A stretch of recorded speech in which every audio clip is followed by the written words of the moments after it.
Clinical quality language and vast healthcare interoperability resources are technology standards that have existed for years.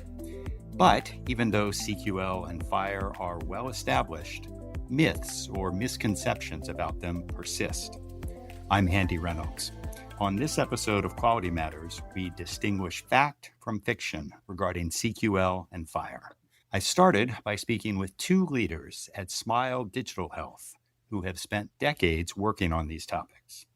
Director of Standards Strategy, Bryn Rhodes, and Vice President of Clinical Reasoning, Rob Reynolds. Bryn and Rob, I'm interested in your thoughts on FHIR and CQL. FHIR, of course, is Fast Healthcare Interoperability Resources. CQL stands for Clinical Quality Language. My first question is, I always hear FHIR and CQL mentioned together. Are they the same or are they separate things that often travel together? How should people think about the gaps or overlap between FHIR and CQL? Bryn, why don't we start with you? Think of FHIR as data interoperability and CQL as knowledge or logic interoperability. FHIR is a way to describe data you want to share between two parties. That makes sure that when you share that data, both sides of that exchange understand the same thing. That turns out to be a really, really hard thing to do across any two systems, but especially in healthcare, where it matters a great deal that there's fidelity in that sharing. We call that interoperability. That's the point of FHIR, to make sure that we can reliably and with high fidelity share data between systems.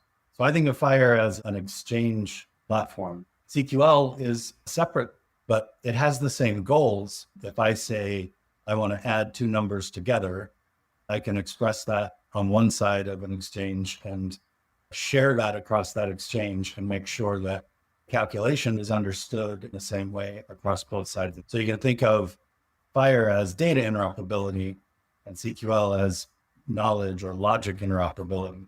And together, then I can share not only a health record, but I can share how I want to reason about that data. Rob? I would add, I'm delighted you're hearing FHIR and CQL used together because that wasn't always the case.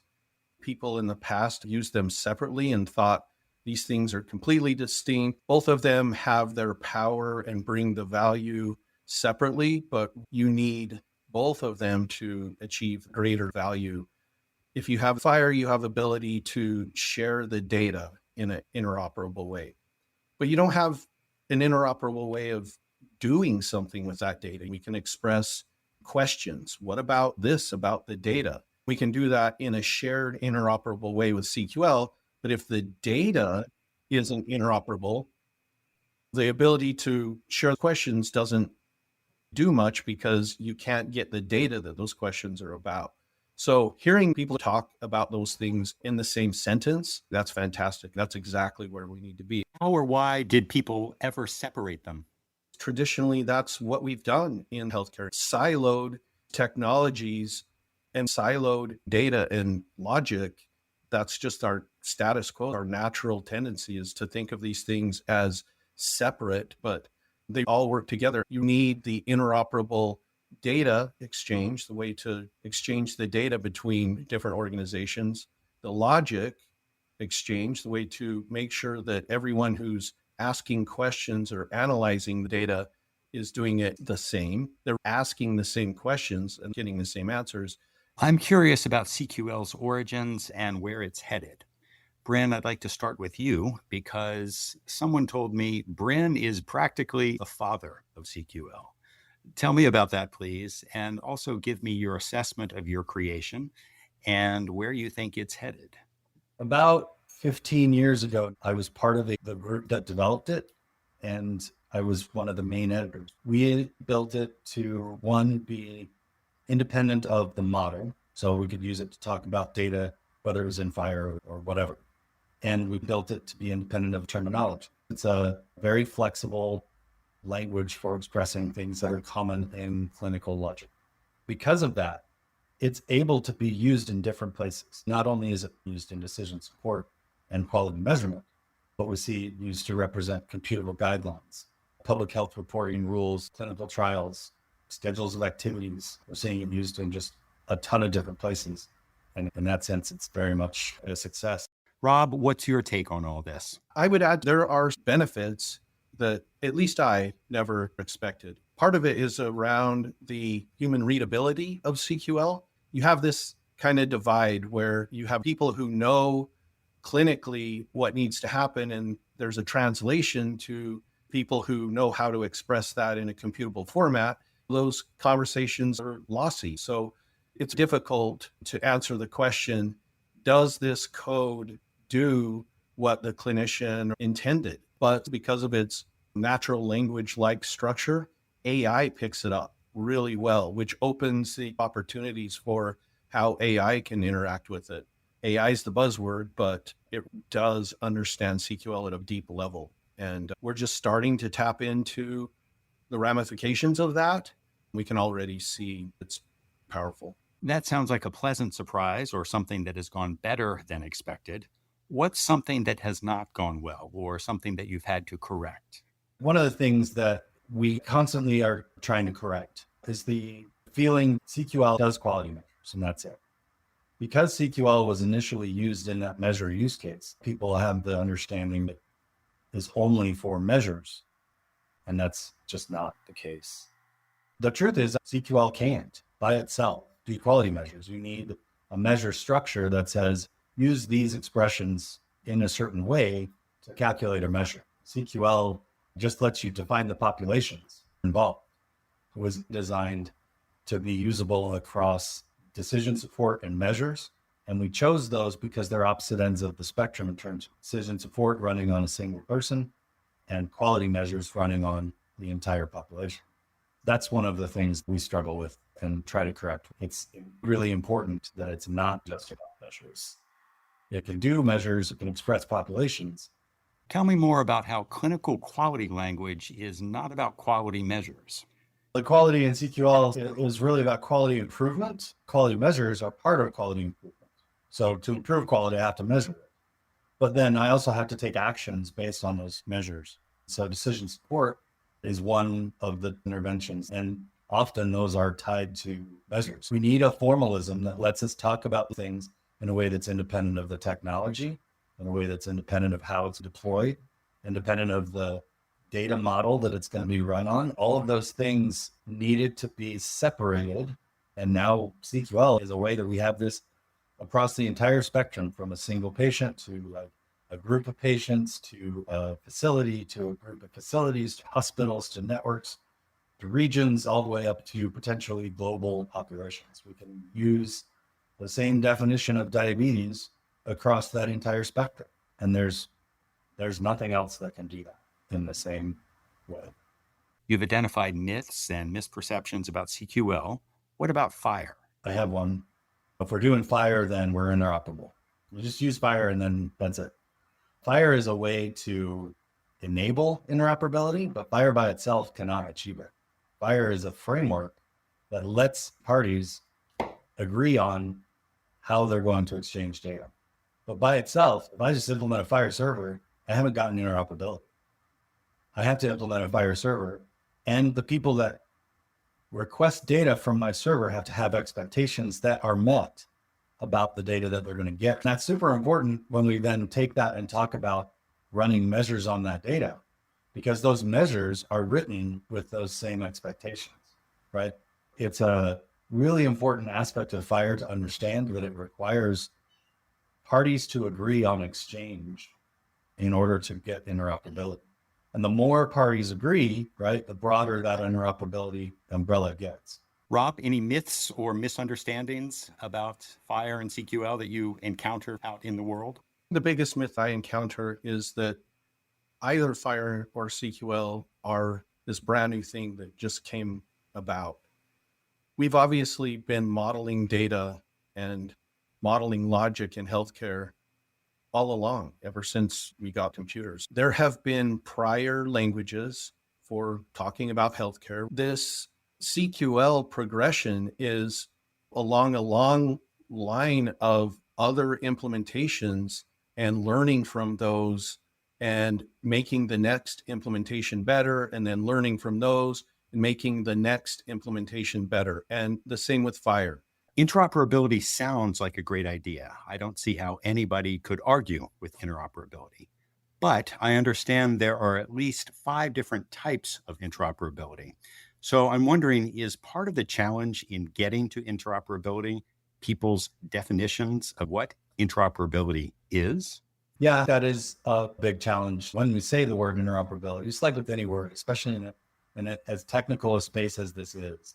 When we say the word interoperability, what do we really mean? And even when two people are talking and they think they have the same idea about what that means, they maybe have totally different ideas about what that means. They end up talking past each other. We have tried to explain interoperability as a spectrum.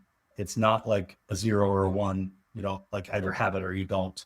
There are lots of different factors that go into achieving interoperability, and trying to characterize the different types of interoperability is one of the ways that we're trying to get there. Data interoperability is just when you share data, both sides understand that data in the same way. Even for two humans, right? That's a hard thing to do it across systems. You need to be formal about what you mean when you say this, like we have a sequence of digits, 99210. Both sides know what that means because there's this terminology called CPT that defines that code and says, this is what it means.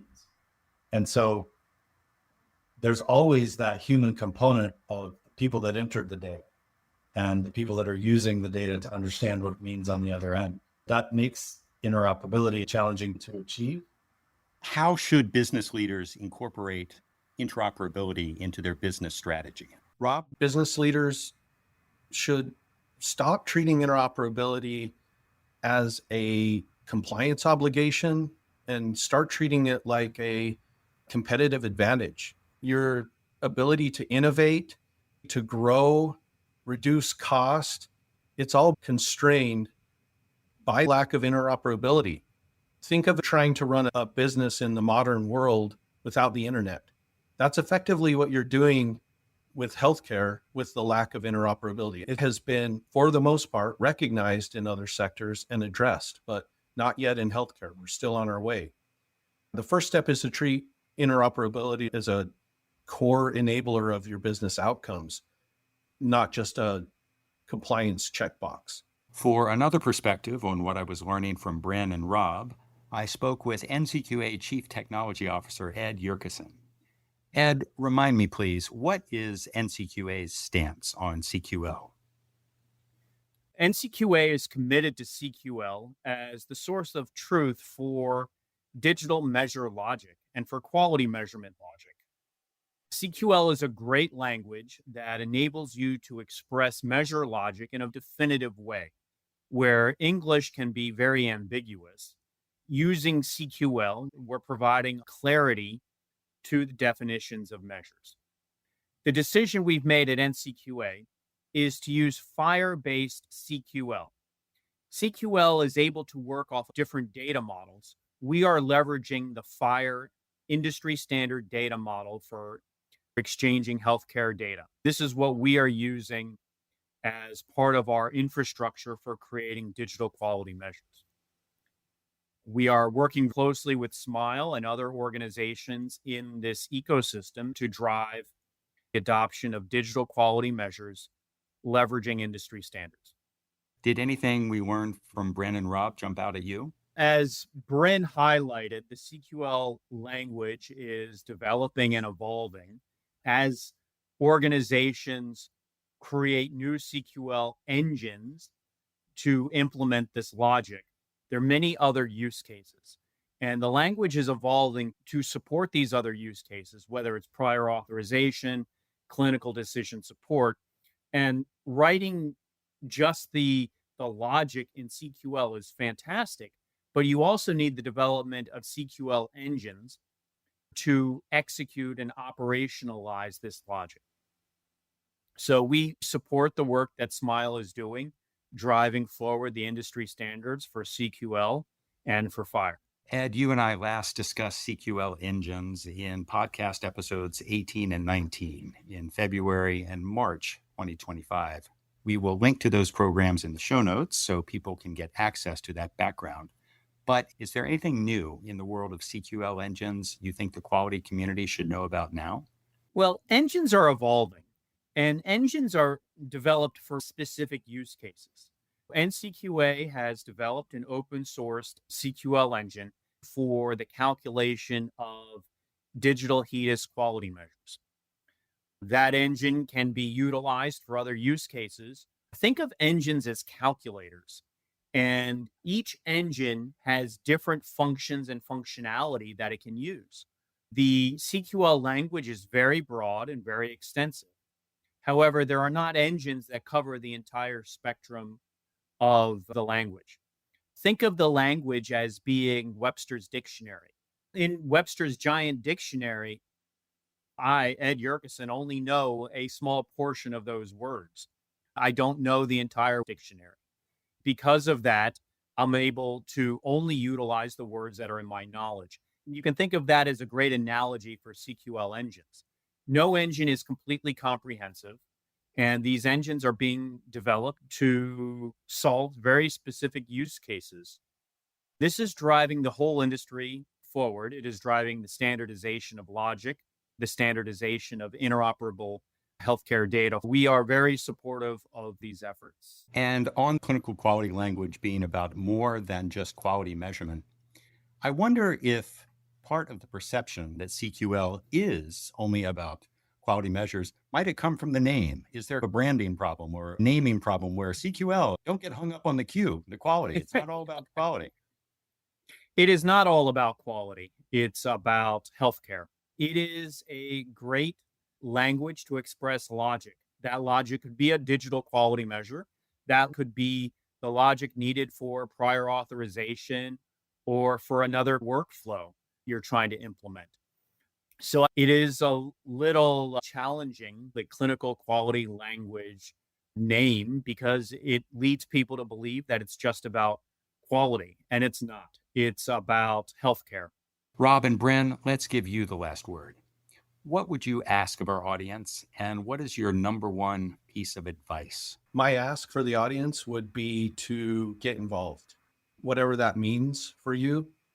That can be all the way from getting informed with AI tools that you can get some really good information and get a pretty good understanding of what these technologies are, what they help accomplish, and at a more than just surface level. Dig in a little, but definitely don't just hear the words and say the buzzwords. Get to know the meaning behind the words and get involved as much as you can. My advice is to start adopting to the extent you can. If that means just starting one little project with one little part of FHIR or one little part of CQL, do that. Or it may be an entire implementation across some use case, but start somewhere and start doing something would be my advice. Bryn, how about you? Any asks or advice for our listeners? My ask is similar. Participate. FHIR and CQL are really about consensus, making sure we get agreement on what we want to do. And so participate in the community to help drive the consensus, help bring your perspective, help make sure the specs we're producing do meet the use cases. That's, I think, critical. And then my advice is find a hobby. Do something fun. Life balance is super important. Yeah. Advice for myself. Make sure it's not all about this stuff. That's good advice for all of us. And I think that's a good place to end it.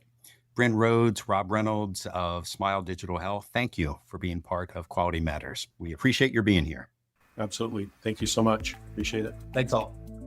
You can learn about these and other quality topics at NCQA's largest conference of 2025, the Health Innovation Summit, October 13th to 15th in San Diego. Learn more at ncqa.org/events.